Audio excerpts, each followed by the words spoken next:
మీ అందరికి ప్రభు పేరట వందనాలు తెలియజేస్తున్నాను. ఈరోజు దేవుని మాట కీర్తన గ్రంథము 25వ అధ్యాయం 7వ వచనం.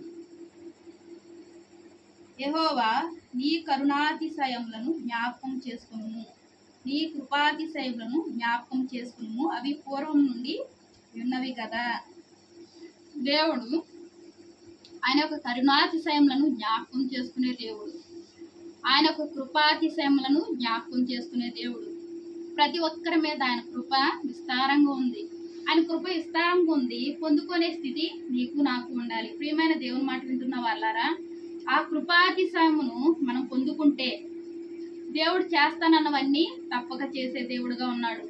ఈ యొక్క సమయంలో ఈ రోజు దేవుడు మనతో స్పష్టంగా మాట్లాడుతున్నాడు. కీర్తన 25వ అధ్యాయం 7వ వచనం ద్వారా ఆయన కరుణాతిశయం గల దేవుడు, కనికరం గల దేవుడు, దయగల దేవుడు, జాలి గల దేవుడు. మరి నీ ఎడల నా ఎడల జాలి లేదా? ప్రియమైన దేవుని మాట వింటున్న వాళ్ళారా, ఉంది, జాలి ఉంది, ప్రేమ ఉంది. నిన్ను హెచ్చించాలని ఆశపడుతున్నాడు.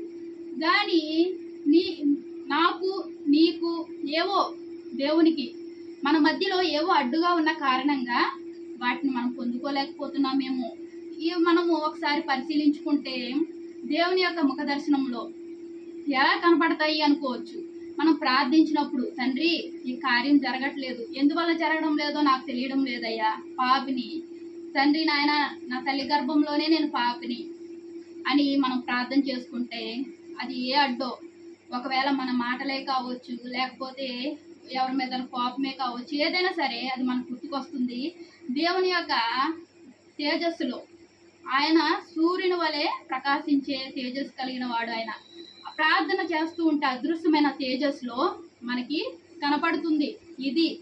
ఇది అడ్డుగా ఉంది అని చెప్పడం జరుగుతుంది. మన హృదయము మనకు చెప్పుతుంది ఇది అని. దాన్ని మనం దేవుని యొక్క రక్తంలో, అదృశ్యమైన రక్తంలో కడిగి వేసుకుంటే మనం ఏం చేయగలము?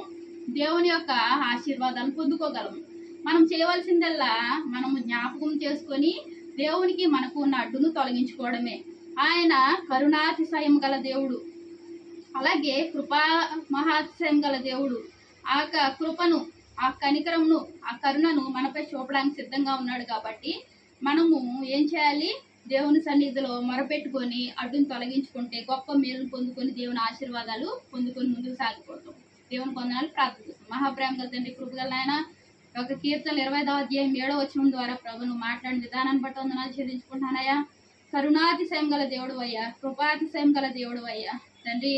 ఇటువంటి కృప, ఇటువంటి కరుణ ఎక్కడా దొరకదయ్యా. నీ సన్నిధిలో మోకరించినప్పుడు నీ కరుణను, నీ కృపను మాపై కుమ్మరించి ప్రభు నాయన నువ్వు మేలు చేసే దేవుడుగా ఉన్నావయ్యా.